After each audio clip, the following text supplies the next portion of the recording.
In a dark room, a ray of light slips in as the door opens. It's Haein, who enters alone and silently. She lets her bag fall to the floor and sits on the bed. She runs a hand through her hair before lying down slowly. She seems lost in thought, until something snaps her out of it. She asks what he's doing there and tells him to sit down, since Yeonwon was also there. He replies that he was just taking a look at the house and asks if she minds him looking around a bit more. She sits up curiously and asks what he means, but then smiles and says she doesn't mind, though she adds there isn't much to see. She quickly gets up and asks if he wants something to drink, mentioning she probably has some beer in the fridge. She walks over to check, but is disappointed when she opens it, commenting that there's nothing inside. Meanwhile, Yeonwon watches her intently, almost with fascination. But then, she asks what he's looking at, playfully accusing him of being a pervert. She shakes her head as if trying to shake off those thoughts. He looks away toward another corner and comments that the room reflects her personality well. It's full of instruments and musical equipment. He admits it feels like a musician's room. Then he wonders if there's a sweet smell in the air, guessing it might be coming from a diffuser. At that moment, Haein offers him the only can of beer she found and asks if he wants her to pour it into a glass. He replies that it's not necessary, he'll drink it as is, and asks if she wants some. She shakes her head, admitting she's had enough for today, as she moves to close the window. Then she asks if the room feels a bit small, and explains that having 2 floors can make things a bit tricky. But Yeonwon says the place feels nice and cozy, and there's also plenty of storage space. However, he brings up a concern, if she can play instruments without bothering the neighbors. Haein assures him it's fine because the apartment is soundproof. She explains the previous owner set it up that way and told her to use it freely. With a smile, she adds that they could do whatever they want there and asks if that doesn't sound great to him. Yeonwon watches her for a few seconds, takes a sip of beer, and says yes, it sounds great. Then he sits down and asks if her parents aren't worried about her living alone. Haein says no, her family is pretty lenient. Besides, since she works at her uncle's studio, everyone thinks he's taking care of her. Yeonwon nods in understanding but reflects aloud that the uncle also lives alone. He wonders if he doesn't feel lonely. Then Haein calls him and says she feels a bit sleepy. She asks if they can continue talking while lying down. He replies that if she wants to lie down, she should make herself comfortable since it's her house. But she replies that it's not about that. She lies down and gently pats the bed, inviting him to lie next to her after he finishes his drink. The young man sees there's still quite a bit left in the can, but decides to chug it all and then walks over to her. He lies down next to her, staring at her intently. He comments that the bed is really big and asks if she has any bad sleeping habits. Haein explains that the bed was left by the previous owner, and she found it comfy, so she only changed the mattress. Curious, Yeonwon asks if she bought the blanket herself while moving his hand closer to hers. She smiles and asks how he guessed. He says the blanket has the UK flag on it, and it fits perfectly with her style. She laughs, then clarifies that it was actually made in Korea. Then she asks if she smells too much like alcohol. He says just a little. That makes her blush. She admits she feels embarrassed and exclaims she wishes he were drunk. Yeonwon reassures her and says not to worry, that he doesn't mind. She looks at him in silence, then calls him again. She asks why he kissed her. He says it wasn't a real kiss, just a quick peck. But Haein insists it's the same thing and asks again why he did it, this time frowning. Yeonwon looks at her carefully, then averts his gaze while thinking of what to say. He finally says he did it because he wanted to torment her, to see if she would stop him. He just wanted to know. He looks into her eyes and asks if she's going to run away. Haein smiles and asks if that's really the reason. She leans in a little and says that now that she's looking more closely, she thinks he's a very bad person. She places her hand on him and asks if she should jump on him. She starts touching him playfully and says she's going to see if he'll run away too. She moves her hand to his chest. Yeonwon, visibly blushing, says he's not going to run away. But Haein warns him not to say that so confidently, since nothing has started yet. And in the next moment, she makes him tremble with her touches. He also wants to do the same, but before he can go any further, Haein tells him not to. She says it's her turn now and that she's going to tease him for a while. She tells him to stay still and let her do whatever she wants. She clarifies that she hasn't done anything yet. Yeonwon says he thought she was a calm person, but now he sees she's quite vengeful. She asks if he didn't know that. and adds that she's also a nasty person. She confesses that she has many things to hide, many fears, that she doesn't like losing, and that she's very, very greedy. She finishes by saying she's a miserable woman, and as she says it, she makes Yeonwon blush even more with her teasing. Hain kept playing with Yeonwon, watching him closely. Then she asked if he had a soft belly and if he had been very busy lately. He replied it was because of drinking beer, but the rest of his body was still firm. Hearing that, Hain teasingly asked if they could check, while slowly lowering her hand, putting Yeonwon in an awkward situation. Noticing his reaction, she asked what was wrong and if he was shy. The young man replied no, it just tickled, but it felt nice. Hain, upon hearing that, said it was very cute, leaving him speechless. However, her expression changed. She reflected in silence. She couldn't take it anymore. She wouldn't last much longer. With a quick move, he got on top of Hain as he said her name. Looking at her intently, he asked her to stop joking and if they could get serious. She, a bit confused, asked if he was being serious. Then she grabbed him by the shirt and with a swift move, reversed the situation, getting on top of him. He blushed, and she confidently said she was now being serious. She called him by his name and asked how long he could last. Yeonwon, surprised by the question, thought for a few seconds before replying with some embarrassment that maybe 15 or 20 minutes. Hain, hearing that, got annoyed, lightly hit him, and asked what he was saying if that was all he thought about. Then she clarified that what she really wanted to know was if, even if she tormented him, he would run away or not. They looked at each other in silence, searching for answers in one another's faces. Then Hain confessed that she had a terrible temper, that when she wanted something, she'd get it no matter what. But if she didn't want to give something, she wouldn't let go even if it killed her. She revealed she was very selfish and asked if he was sure he wouldn't run away from her. Yeonwon, confused, asked why she thought he would escape. She replied that people are like that. They expect something, get disappointed, and then betray. Those who stay, suffer. The young man, upon hearing that, asked if she thought he was like those people. Then he posed another question. If she really thought that of him, why had she brought him to her room? Hain admitted it was a petty question, and taking his face in her hands, said his face really annoyed her, that she wanted to crush it. Then she began taking off his shirt. After tossing it aside, she said that was enough. She had said everything she needed to say. She asked him to get ready, while slowly approaching him. She began kissing his ear gently. But when Yeonwon grabbed her arm, Hain immediately flinched and stood up. The young man, slightly aroused by the mood, asked what had happened. She said it was nothing, but admitted she was feeling a bit sick. She made a sound like she was going to vomit. She thought she couldn't go on, that she felt like she was going to throw up everything. She admitted to herself she couldn't take it anymore. She ran quickly to the bathroom and threw up everything she had in her stomach, something Yeonwon could hear from the room. Worried, he went to her and found her sitting down. She let out an embarrassed sound, apologized, and said she had ruined the whole mood. She revealed she had mixed too many drinks and felt nauseous. Yeonwon, seeing her, sat beside her and told her it was okay, that he just wanted to walk her home that night. Then he asked why she had drunk so much and if something bad had happened. She said it wasn't that she just drank because she felt good because it was fun. But then she reflected in silence and thought she was now very happy, because Yeonwon liked long afternoon, and thanks to that, they had created many memories together.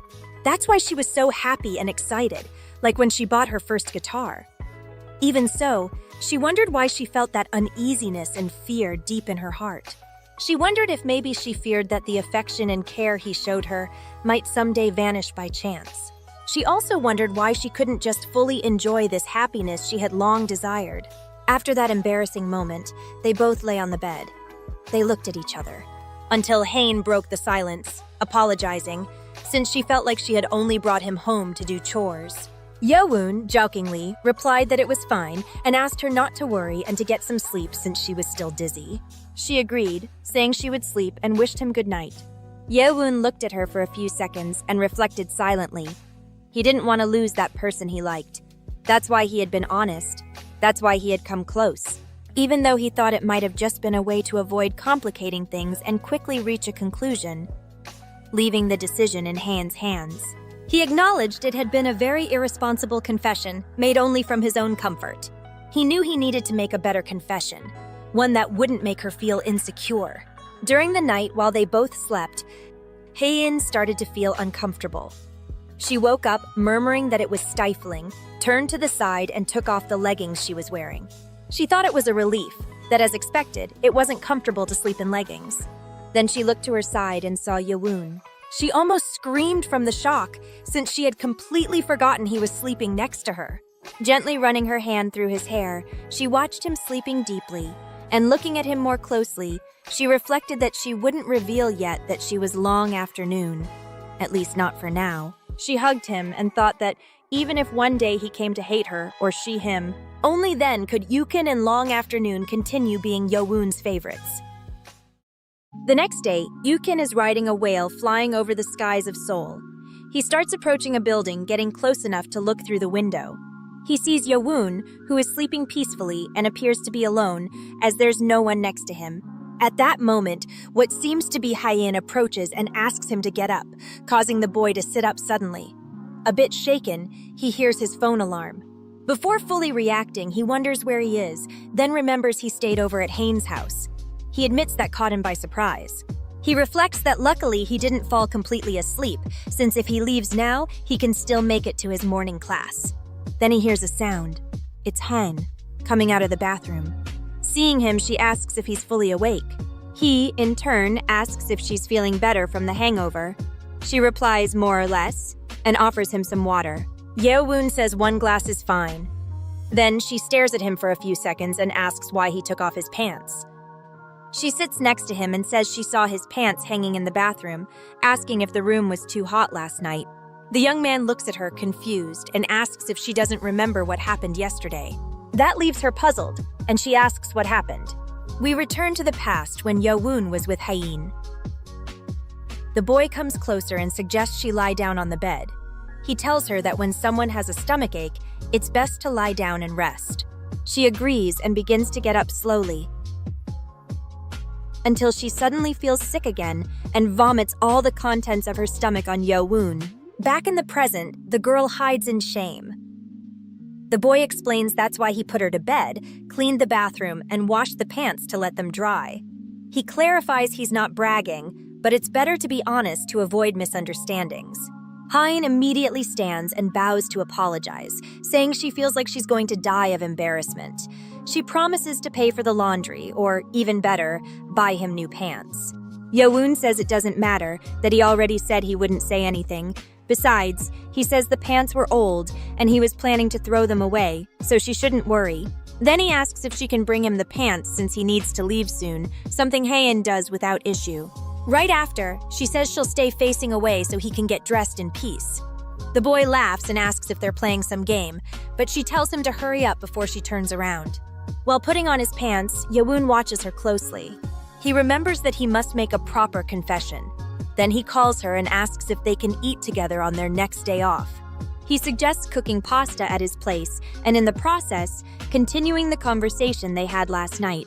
Hae-in looks at him for a few seconds and then asks if he knows how to cook. He replies that yes, he's cooked occasionally since he was little. She asks if he cooks well, and Yewoon admits he's not a professional chef, but if it turns out bad, they can always eat out. Hae-in thinks for a moment but rejects that idea, saying eating out is too expensive, and she's curious to know how he cooks. Yewoon then suggests they coordinate their days off and asks if they have a deal, to which Hae-in agrees. At the door, the boy says goodbye, telling her they'll see each other next time and wishing her good rest. Hae-in thanks him for staying with her the day before and also says goodbye. While walking down the street, Yewoon moves calmly until he internally screams if he's crazy. He remembers what he did yesterday and wonders what was that about acting serious. He thinks it was madness not to confess properly. He says he promised to control himself but ended up making a fool of himself. He regrets not behaving like a gentleman and just walking her home. Embarrassed, he prays that Hae-in doesn't remember anything from that night. Meanwhile, she is playing the guitar and repeating to herself that she should drink in moderation. Unfortunately, her memory starts coming back little by little. Later in the afternoon at the cafe, Yewoon is getting ready for his shift. He looks in the mirror and thinks his hair is in terrible shape. He blames it on drying it too quickly after showering at home. says it looks like dog hair. He confesses it's annoying having to fix it every day and wonders if he should just cut it. But then he notices something. He sees a mark on his neck and wonders what it is. He thinks it might be a bruise or a bug bite. He doesn't remember if it was already there. He confirms it doesn't hurt but decides to put on some ointment later. Upon arriving at work, he greets his coworker who greets him back. But then she looks at him more closely, slowly approaches, which makes Yo-woon ask if something's wrong. Then Shin-young changes her expression and, looking at her superior, asks if he's been like that all day. Yo-woon thinks she's referring to his hair and replies that he left in a hurry and didn't fix it properly. He asks if it really looks like dog hair, but the girl says that's not it and starts getting annoyed. Then she walks past him and comments that he doesn't understand anything, and she's leaving. Yo-woon, seeing her like that, wonders what's wrong with her. That's when his boss looks at him. Smiling, she asks if by any chance he spent the night with Hain. The boy, confused, asks how she knew, and his boss responds with another question, wondering how she wouldn't know. After all, his face is screaming it. She pulls out a Band-Aid and tells him to put it on his neck quickly. She explains he has a kiss mark, in other words, a hickey. Hearing that, Yo-woon's expression changes completely. He asks if he really has that on his neck. Then it's revealed that, during the previous night, Hain kissed him on the neck, marking her territory. Still, Yo-woon seems to have enjoyed the moment. She comments that her darling's neck smells really good. Back in the present, Yo-woon is completely blushing and embarrassed. Oh Yoo-ju asks if he really didn't know what it was, stating he turned out to be more innocent than he looks. And immediately, Yo-woon shouts in embarrassment, asking what the hell she did. Already at the subway station, Yo-woon appears somewhat upset. When he meets Hain, she asks what's wrong. He replies by pointing at his neck. Confused, the girl asks why he's wearing that bandage and if he got hurt. Yo-woon asks if she really doesn't know what it is. Hain hides behind her book, returns the question, and says she has no idea what he's talking about. Then the young man says it's a hickey and asks when she gave it to him. He complains that even with ointment, it'll take 3 days to disappear, and he wants to know why she did it.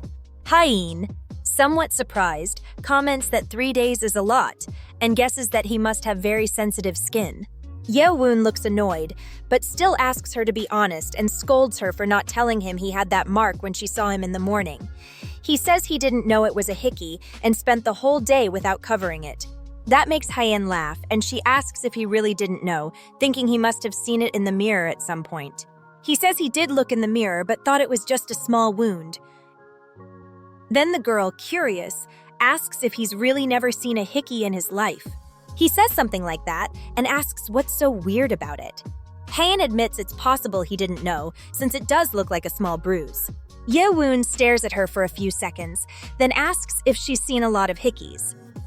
To his surprise, she replies yes, she saw a lot in high school. She explains that she was bored and decided to try it with a friend. Since it was fun, she did it with a couple more people. Yo-woon is left speechless after hearing that, but Hain continues saying she had a lot of fun, though all those friends moved away, and that made her feel a bit sad about continuing. The young man says he understands now, that he gets what happened back in high school. He reflects that everyone has a past and is a bit surprised, thinking she dated 3 people back then. He clarifies he's not judging, just finds it curious, since he only played soccer during that time. Hain looks at him for a few seconds and then bursts into laughter. She explains that every time she sees Yo-woon, she thinks the same thing. His reactions are really funny. He, confused, asks what she means by that, and argues that she was the one who said something strange, mentioning she made hickeys with 2 or 3 people in high school.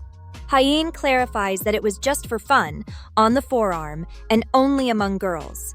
That surprises Yo-woon, as he had understood something completely different. Then she tells him that one of them had seen online how to make a hickey, so they tried it during lunch break. Yo-woon, feeling more relieved, understands that it was just between friends. Hain asks if he thought she dated 2 or 3 guys at the same time. The young man gets a bit serious, but then admits that, since she talked about hickeys, it's inevitable to misinterpret, so he can't be blamed. The girl replies that she didn't say anything, just mentioned that his reactions were funny. Now that they brought it up, she asks if he wants to try too, if he wants to make a hickey. Yeowon is left confused, so Hyein explains that he can do it on her forearm. He just has to press his lips and suck a bit. She adds that it shows better in the armpit, but she's embarrassed, so suggests trying on the forearm. She extends her arm, and Yeowon watches it for a few seconds before gently taking it and leaning closer. Then he says he'll do it. But suddenly Hyein pulls her arm back in surprise and asks what he's doing and why he bit her. He replies that he thought that's how you make a hickey. The girl clarifies that he only had to suck, and he says he forgot, though she doesn't believe him and says he did it on purpose. Yeowon plays dumb and says he doesn't know. Anyway, he warns her not to let her guard down, because he might give her a hickey at any moment.